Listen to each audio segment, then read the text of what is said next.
A few days ago, I watched a video by JackDuckGoose where he tried to accomplish as much as possible in 24 hours in Persona 4 Golden.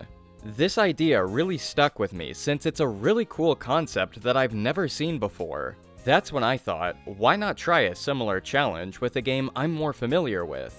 The original plan was to see how much I could complete in 24 hours, but then I remembered I'm usually able to complete all the content the game has to offer in about 20 hours. That's when I got the idea to cut the time in half, that way it'll be a lot more challenging for me. Before I talk about the rules for this video, make sure to check out JackDuckGoose's channel. I honestly think he makes some really good content, so give it a look. Before we get started, let's talk about the rules I've set for myself. I'm sure this goes without saying, but New Game Plus isn't allowed. I have to start from a fresh save file. I'm also not allowed to grind for EXP, since that would make my units overpowered, making the game a lot easier. However, I am allowed to grind for support levels and weapon ranks, but I don't really think I'll need to do that much. For the next rule, I am allowed to use DLC items as long as they don't give my unit a significant buff. And finally, I'm not allowed to speedrun through the game. I want to play through the game as normally as possible to see how far I get, so speeding through it isn't allowed. For this run, I've set 3 main goals for myself: complete the story, recruit every unit, and finish every paralogue. I'd like to finish the main story in 9 hours at the most. That way I'll have 3 hours to recruit every unit and finish the paralogues. I also won't count the DLC maps or amiibo units as requirements for this run, but if I have any spare time, I'll try to complete them. With all of that out of the way, let's see how much I can accomplish in 12 hours of Fire Emblem Fate's Birthright.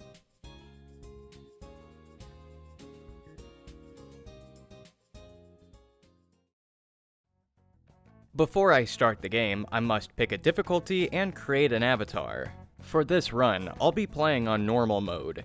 I know some people will ask why I'm not playing on the hardest difficulty, and that's because this video isn't supposed to be a challenge. I'm just trying to see how much of the game I can complete, so I personally don't think turning up the difficulty will add much of anything. This video is a marathon, not a sprint. I would also like to apologize for the lower quality footage for the first 8 chapters. I recently switched computers and forgot to increase the resolution in OBS, so I hope you like 720. Once I'm done creating my avatar, I can finally get started with the prologue. This chapter isn't meant to be hard. The first few chapters are meant to act as tutorial levels, so the challenge is very minimal. There's not much to mention in the prologue, since it took me a little over a minute to complete. All that I did was take down a couple enemies, then I moved on to Chapter 1. Just like the prologue, Chapter 1 went down pretty easy. Xander does deal a significant amount of damage, however, he's immobile and the game gives you a spot to heal, so it's not too bad. After dealing some damage for a couple turns, Xander goes down and we move on to Chapter 2. Once again, Chapter 2 really isn't that difficult, but I did use a new strategy to finish it. I placed Felicia near the entrance of this door on the right, since there's an enemy that can attack at 2 range, and Felicia is the only one who can counterattack.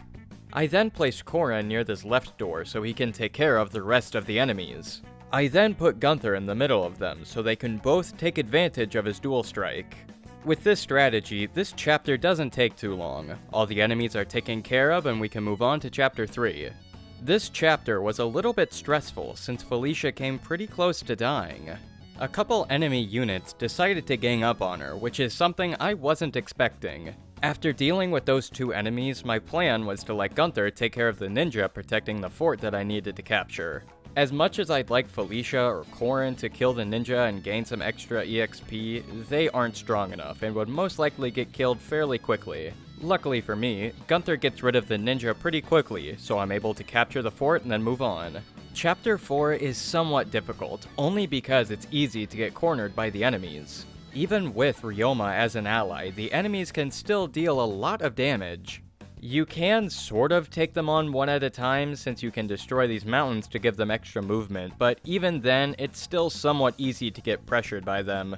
I was hoping that if I destroyed the mountain with the boss enemy, Ryoma would take it down, which would let me take care of the less threatening enemies. However, Ryoma had different plans since he didn't even attempt to kill anything. Even though this map was filled with enemies, I was somehow able to take down a pretty decent chunk of them.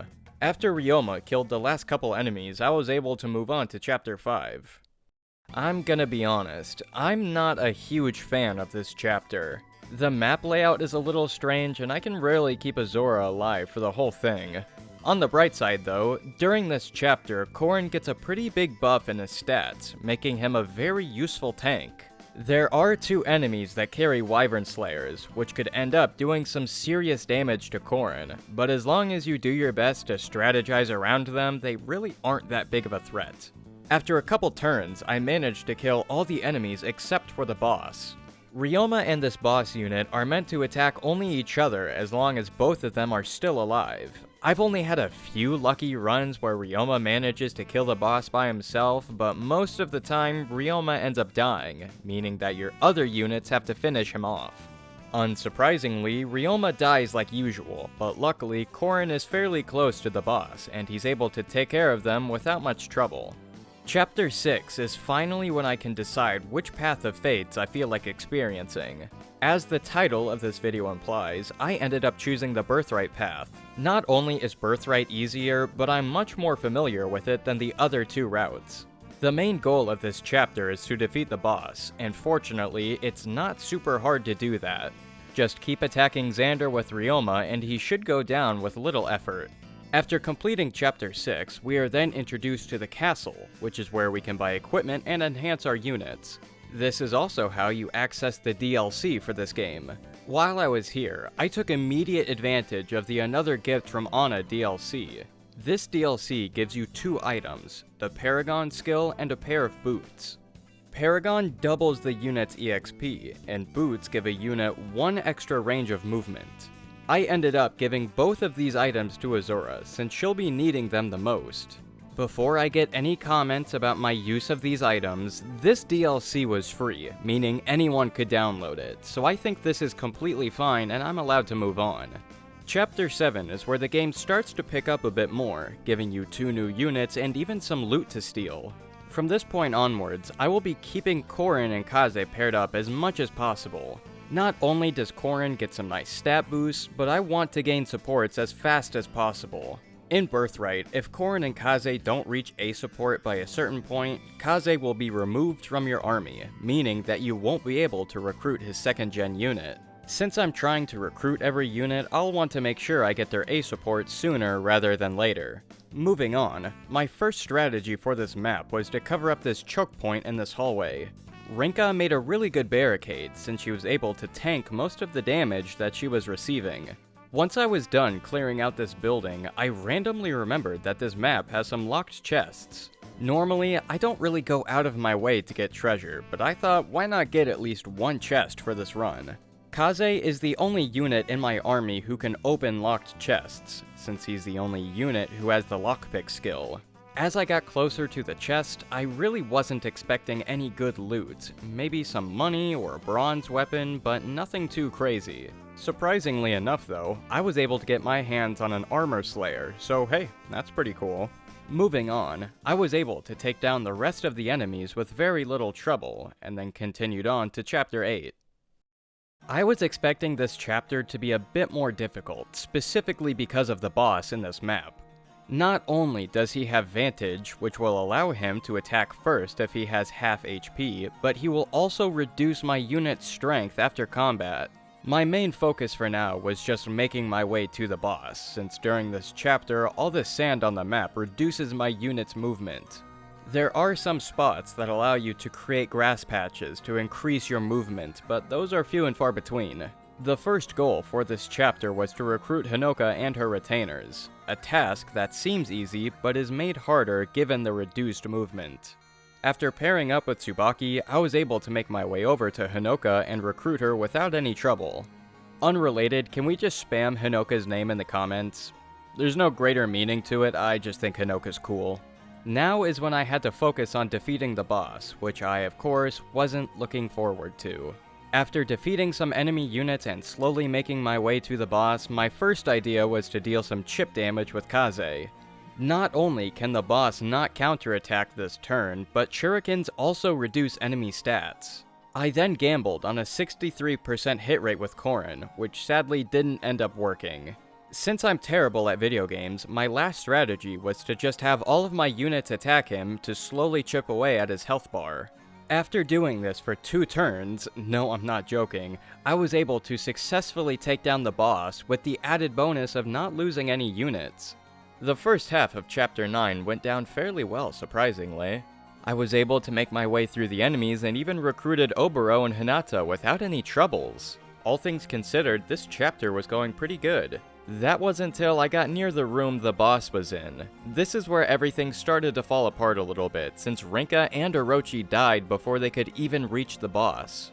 Thankfully, since I'm playing on normal mode, they'll come back the next chapter, but still, I wasn't expecting them to die this soon. I once again decided to just gang up on the boss and was able to take him down using Azura. Not for any special reason, I just thought it would be funny. Continuing on, I wasn't looking forward to the next 2 chapters. Both of these chapters just feel really slow and tedious, making them not that fun to play through. Chapter 10 is not only full of spike traps that will deal damage at the start of every turn, but this map is also full of ninjas, meaning that my unit's stats will be reduced after combat.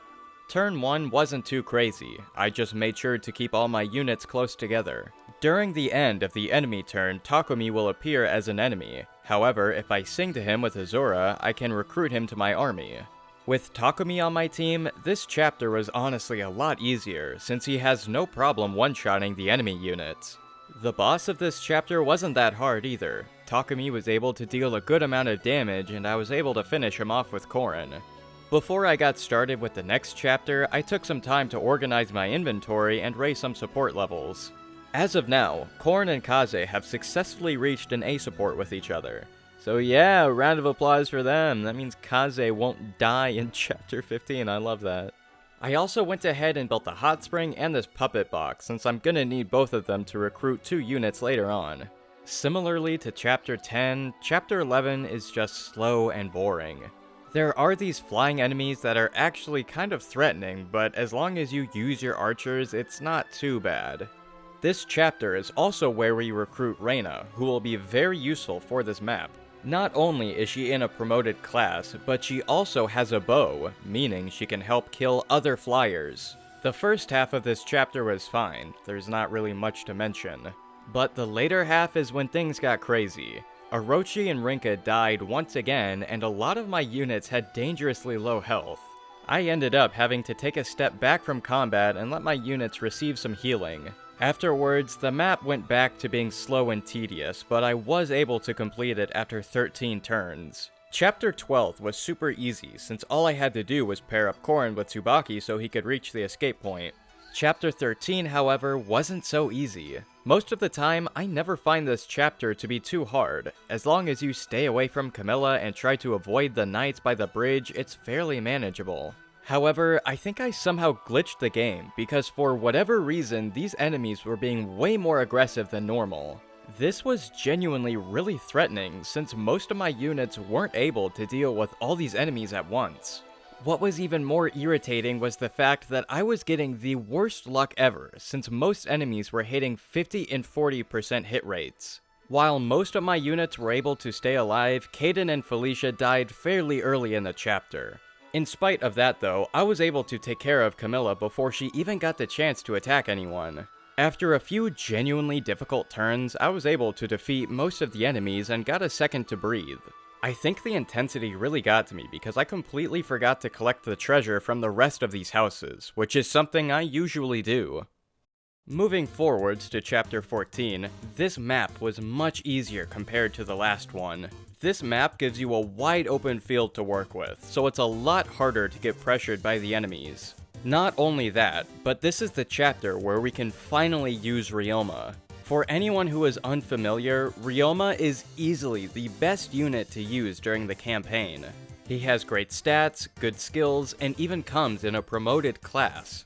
The first section of this map wasn't hard at all. All I did was make my way up to the entrance of this fortress-looking structure while dealing with some enemies. Inside the fortress is where things start to get more difficult, since it's full of tough enemies. There are some dragon veins that let you reduce the enemy's HP, but even then, they still are challenging. My main idea was to send in Ryoma to kill all the strong enemies, then let Korrin and Reina clean up whatever's left. This worked for a little while until Reina got cornered and was killed by some generals. However, immediately afterwards, Ryoma dealt with the boss and I was able to start chapter 15.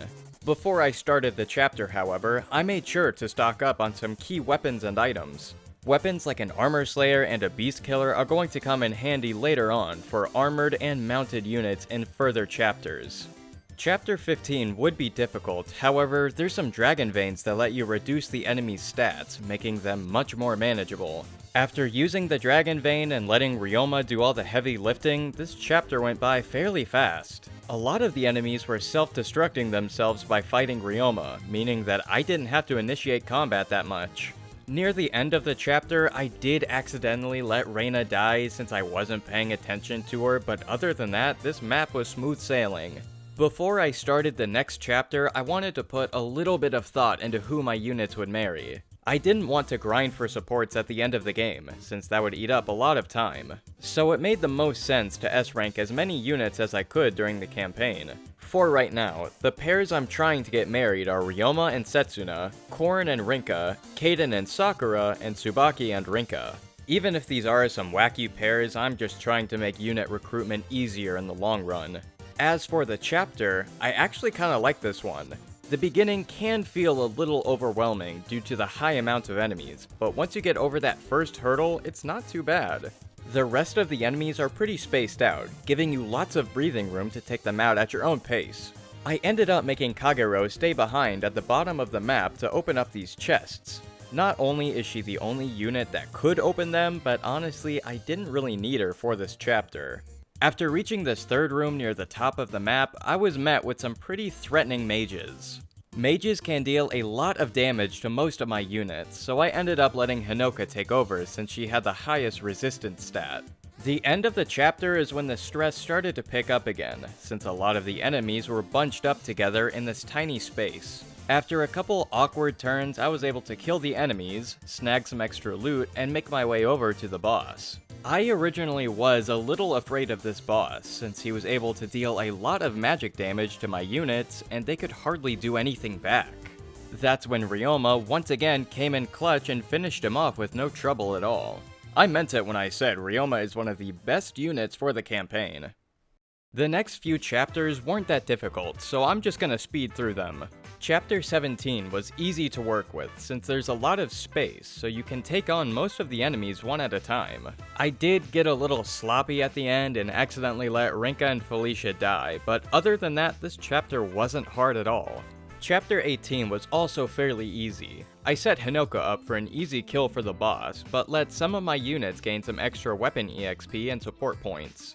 Once I was done, I took out the boss and made my way to Chapter 19. All the enemies in Chapter 19 are spread out in different rooms, so as long as you take your time and don't overextend, you can clear this without issue. Similarly to other maps, I let Ryoma take care of the boss while leaving some of the weaker enemies to my other units. Chapter 20 isn't hard at all, it just requires patience. As long as you split your army and go down these two paths, it's not that difficult. The enemies for the most part weren't that strong either, so it was really easy to kill them to get to the boss. Hinoka did come dangerously close to dying, but even then I was still able to kill the boss and continue on to the next chapter. Before the next chapter began, Izana joined my army thanks to the hot springs I built earlier. I don't really plan on using him, but it's nice to have him. Once again, Chapter 21 didn't take all that much effort. What you're intended to do in this chapter is use the Dragon Veins to build some bridges to make your way to the boss. However, I just paired up Setsuna and Ryoma and had them casually fly over to the boss. I think the devs try to discourage you from doing this since there's lots of archers, but as long as you switch to Ryoma to kill the archers, it's not really that big of a deal. Chapter 22, however, is when things started to become more difficult. This map is full of strong enemies who can easily overwhelm you if you're not careful. The first thing I wanted to do was get rid of the chunk of enemies near the top of the map, since they were the most threatening. What I did was pair up Ryoma and Setsuna and let the enemies just self-destruct. They did manage to deal a lot of damage to Ryoma, but then he was in vantage range, which helped him take out even more enemies. I then let Rinka, Kagero, and Hinoka take care of the reinforcements that would occasionally appear near the bottom of the map. After Ryoma tore up most of the enemies near the top, I sent the rest of my units to take care of the other enemies near the sides of the map. Overall, this chapter wasn't too bad, but I think that's only because Ryoma makes light work out of most enemies. At the start of chapter 23, we also gain access to Yukimura. While he does have some good skills and stats, I think I'm gonna keep him benched so I can gain support levels with other units. Speaking of supports, Ryoma and Setsuna also managed to reach an S support with each other, meaning I can start Shiro's Paralogue. I don't plan on starting Paralogues until after I finish the game, so I'll save his map for the post-game. Continuing on to chapter 23, while the map itself isn't too hard, it's made 10 times worse since Camilla will occasionally launch fireballs at your units if you get too close to her. This made combat a lot more risky since most of my units' health was somewhat low. Being extra cautious is really important for this map, since one overstep could easily get one of your units killed. My main strategy was to let Ryoma deal with the bulkier physical units, while Hinoka and Setsuna took care of the mages. This actually ended up working for a while, since I was slowly making progress through the map.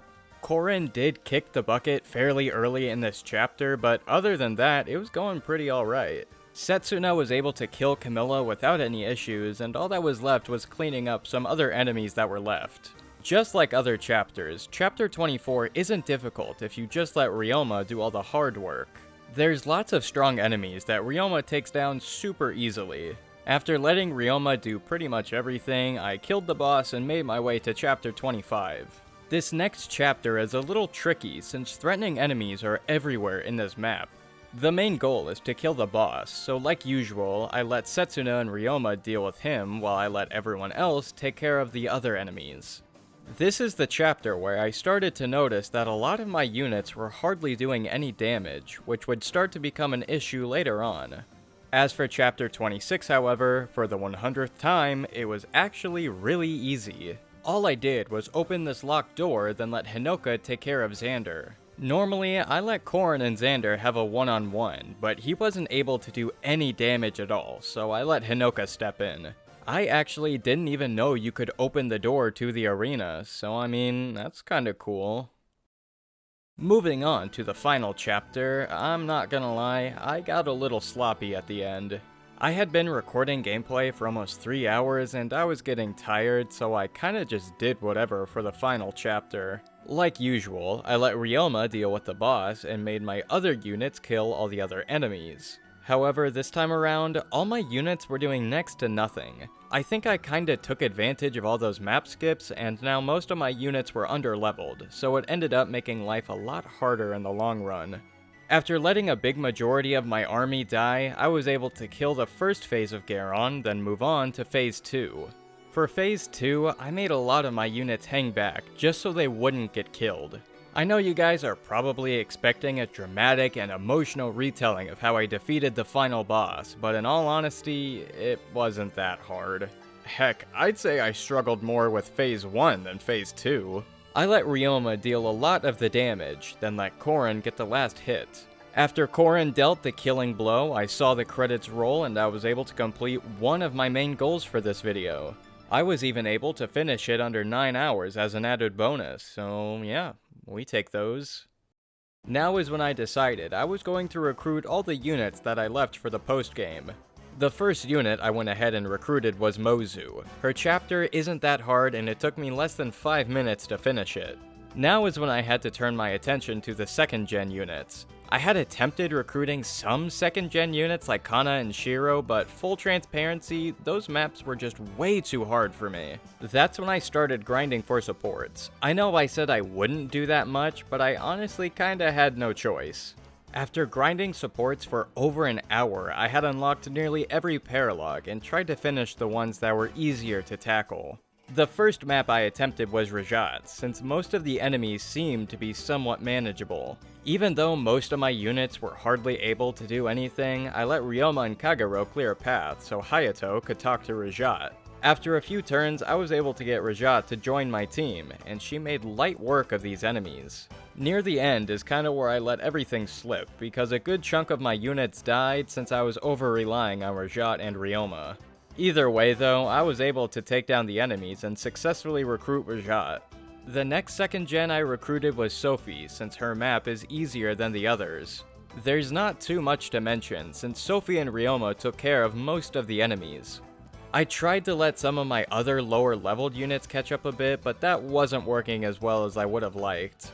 A couple turns later, Ryoma dealt with the boss and I continued on to another paralogue. The next map I decided to tackle was Anna on the Run. I, once again, only picked this one because I knew it was easier than some of the other maps. This one wasn't too bad. Anna has no issues taking out enemies on her own, and the rest of my units can take down whoever's left. I did sadly lose Rinka near the end of this map, but other than that, this one wasn't bad at all. After Anna joined my group, I saved my game and saw that I had less than an hour left, so I really had to focus and try to get as much done as possible. Shigure's map is super easy. So easy, you can complete it in one turn. All I did was pair up Ryoma and Setsuna once again and let him defeat the boss. The next second gen I recruited was Dwyer, since all you need to do to complete the chapter is defeat the boss. I let Jacob make his way over to Dwyer to recruit him, then set up Kagero and Ryoma to kill the boss after he joined. Once Jacob reached Dwyer, I recruited him to my team, then killed the boss immediately afterwards. Continuing on to another easy map, Midori's chapter is super easy to complete. Midori is already recruited to your army when you start, so you don't have to worry about that. All you need to do is kill the boss. I bet you guys $5 you don't know how I killed the boss. And to whoever said Ryoma, you got lucky. The next chapter I decided to tackle was Hisame, and oh my gosh is it tedious. Not only do most of my units hardly deal any damage to the enemies, but their movement is reduced too, making this map just kinda suck to play through. Sophie, Rajat, and Ryoma were able to take down most of the enemies, and I let my ninjas like Midori and Korin deal chip damage with Poison Strike. Looking back on this map, I think a couple mages like Orochi or Izana might have helped a lot, but hey, what can you do? After recruiting Hisame, I focused my energy on making my way towards the boss. This ended up taking a while due to the reduced movement in this map. But Ryoma was able to take down the boss and I successfully recruited Hisame. Once I saved my game after this chapter, I saw that I only had a little less than 10 minutes left. For some reason, I honestly felt a little sad that this run was quickly coming to an end. I've played this game hundreds of times before, finished all the maps, recruited all the units, but it felt a little different this time around. I thought the perfect way to conclude this run was to let Korin relax in the hot springs. As the 12 hours came to an end, I had a moment to think about this entire run. I definitely overestimated my abilities, because I genuinely thought I'd be able to finish everything with a little time to spare. Even though I wasn't able to complete all my goals, I had a really fun time playing through Birthright again. This run was a bit difficult, but I would be interested in trying this out with a different game. Maybe Fire Emblem Awakening or Shin Megami Tensei 5 Vengeance would be interesting, but I'm getting way too ahead of myself. Hopefully you guys enjoyed this video. I know it was a little bit different than my usual stuff, but I had a really fun time making it. Feel free to check out some of my other videos. I hope you all have a wonderful rest of your day. I love you, and I will see you all later.